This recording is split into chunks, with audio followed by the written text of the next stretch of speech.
पटोले जी, अभी नरेंद्र मोदी ने राजस्थान में कहा है कि कांग्रेस बार बार नक्सलियों के बीच फंस गई है और लता मंगेशकर के भाई हृदयनाथ मंगेशकर को ऑल इंडिया रेडियो से कांग्रेस ने निकाला, मुलराज सिद्दीपुरी को 1 साल जेल में रखा। कांग्रेस पार्टी इसी तरीके से लोगों को परेशान कर रही है। देखो, वो तो झूठ इतिहास बताने में बहुत एक्सपर्ट है।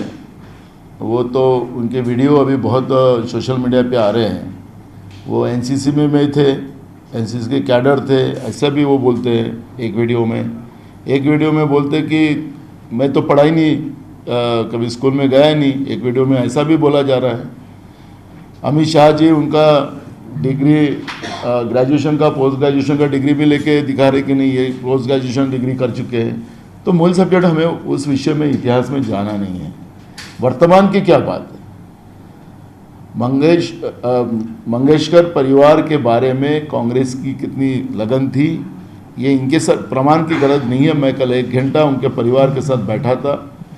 इंदिरा जी से, नेहरू जी से लेके सबकी यादें जिस तरह से उन लोगों ने बताई, राजीव जी के साथ उनके क्या रिलेशन रहे उस परिवार के, उसके बारे में उन लोगों ने मुझे बताया। मैं 1 घंटा बैठा था उनके परिवार के साथ।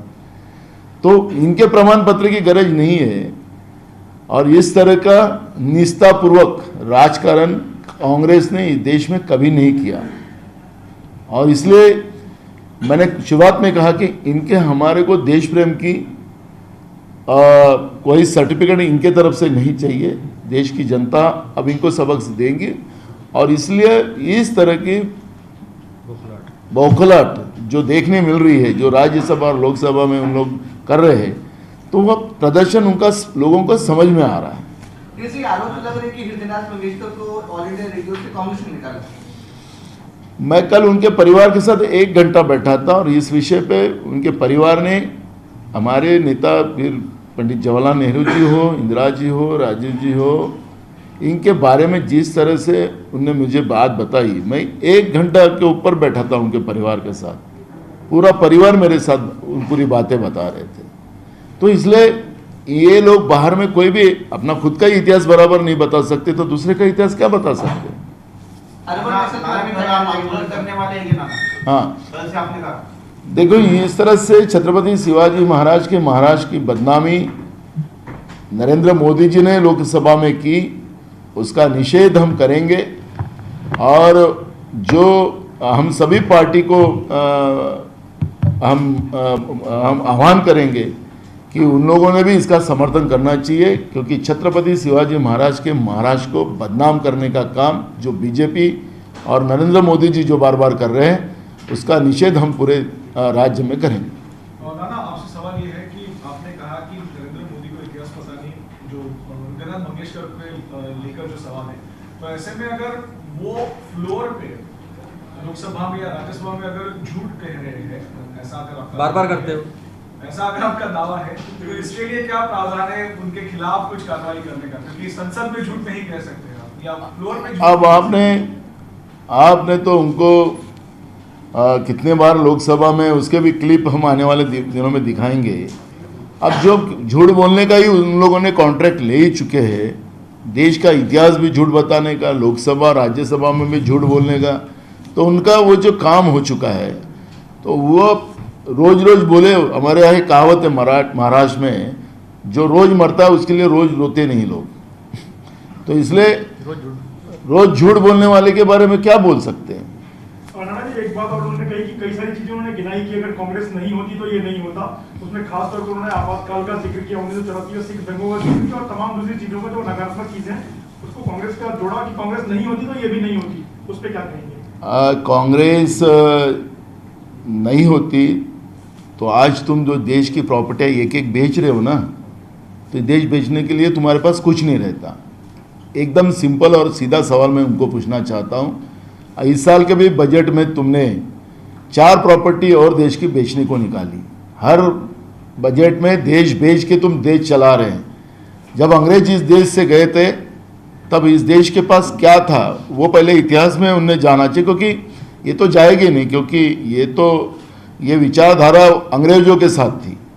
वो विचारधारा, मोदी जी थे ऐसा मेरा कहना नहीं है, ये विचारधारा थी जो 50 साल लगे उनको पूरे 60 साल लगे पूरे कि उनकी जो संस्थानें हैं उनके ऊपर तिरंगा फहराने के लिए 60 साल लगे। तो जो लोग देश की आज़ादी और देश की संवैधानिक व्यवस्था को नहीं मानते, जो कांग्रेस ने इस देश के लिए बना के रखी, कांग्रेस ने इस देश की धरोहर को आगे बढ़ाने का काम किया, दुनिया में महासत्ता बनाने का काम किया, जनता को न्याय मिले इसके लिए जो सार्वजनिक उपक्रम जो कांग्रेस ने निर्माण किया, रेलवे से लेके सब तुम बेचने का काम आज कर रहे हो। तो ये कांग्रेस नहीं रहती तो ये तुमको बेचने के लिए कुछ नहीं रहता, और अंग्रेज पूरे देश में रहते और उनके तुम लोग और देश की जनता, वो तुम तो उनके साथ रहते लेकिन देश की जनता गुलाम बनकर पुनः इस देश में रहती। ये बात को अगर वो भूल जाते हैं तो वो उनका स्वभाव है। संजय लाखे पाटील यांनी फक्त आक्षेप घेतलाय की शिवाजी पार्कवर आपण पाठिंबा दिला राम कदम यांच्या मागणीला की लता मंगेशकरांचं स्मारक व्हावं, पण त्यांचं म्हणणं आहे की शिवतीर्थ त्याचं पावित्र्य जपलं जावं आणि तिथं लताजींचं स्मारक व्हावं। बघा, प्रत्येकाचं मत आहे, पण स्मारक झालं पाहिजे हे सगळ्यांचं एक मत आहे।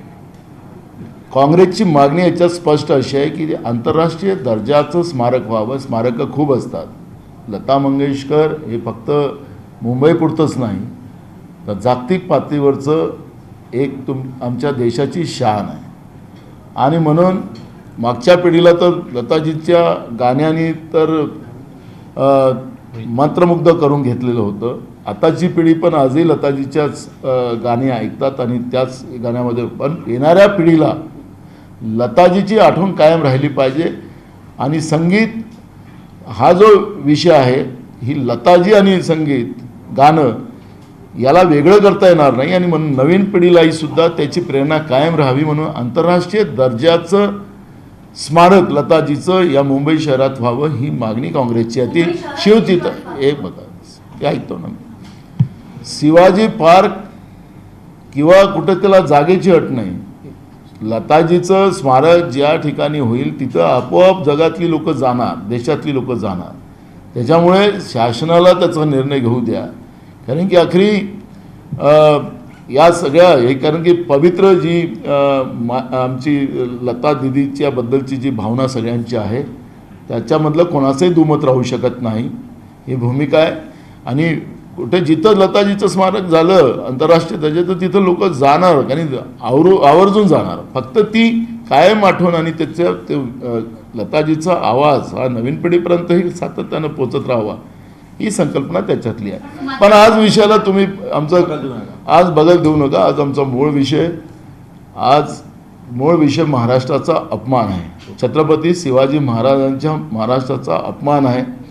ज्यांनी कोरोना या देशामध्ये आणला तीच लोक या महाराष्ट्राला बदनाम करण्याचं काम करत असेल तर ही गंभीर बाब आहे आणि काँग्रेस हे कधीच सहन करू शकणार नाही। आणि म्हणून काँग्रेस उद्या भाजपच्या सगळ्या कार्यालयाच्या समोर प्रत्येक जिल्ह्यात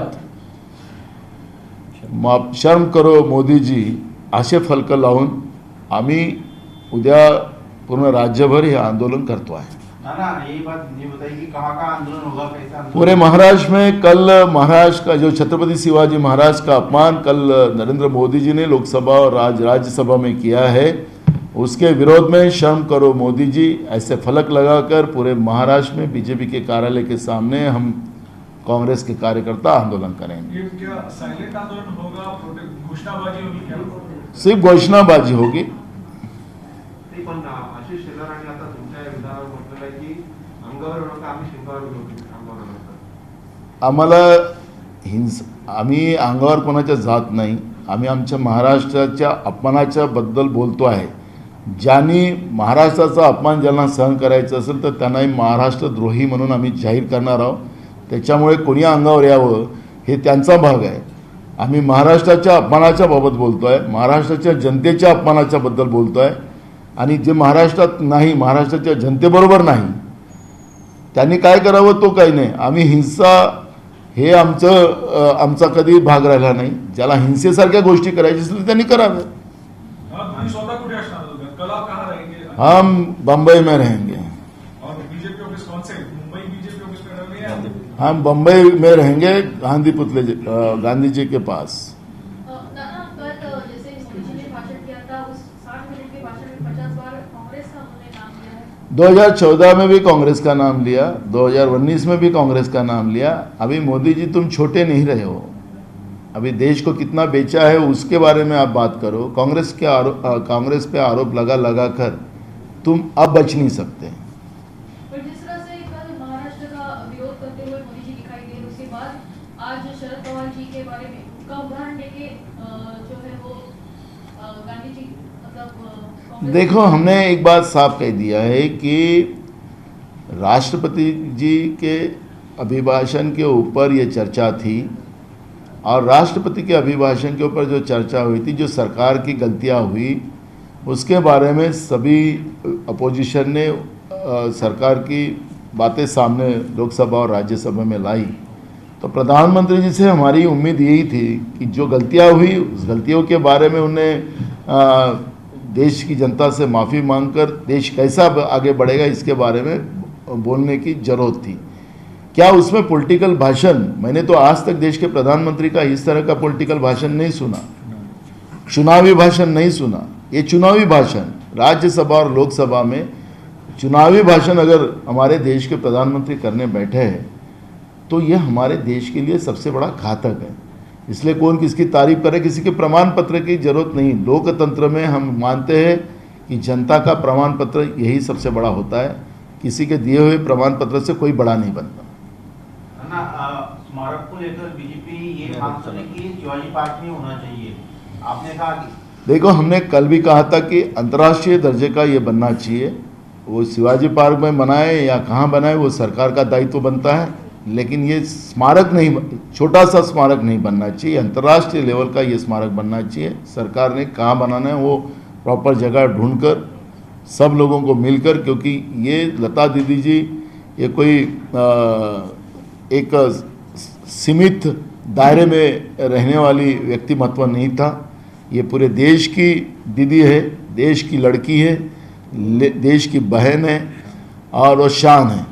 और इसलिए हमारी देश की शान का रुतबा भी उसी लेवल का होना चाहिए, ये मांग कांग्रेस की है। इसलिए अंतर्राष्ट्रीय लेवल का जो भी उसमें पूरा सिर्फ एक ऐसा बना दिया नहीं, वहाँ पे पूरा संगीत और गाने का भी पूरी उसमें ये व्यवस्था रहना चाहिए जिससे लोग आके देखें और समझे और आने वाली जनरेशन को भी एक उसका मैसेज जाए कि लता दीदी थी, है और रहेगी, हमेशा लोगों के दिलों में राज करने वाली एक लता दीदी हमेशा याद रहे। ऐसा स्मारक वहाँ बने, ये हमारी सोच है कांग्रेस की। थँक्यू। छत्रपतींचा विचार म्हणजे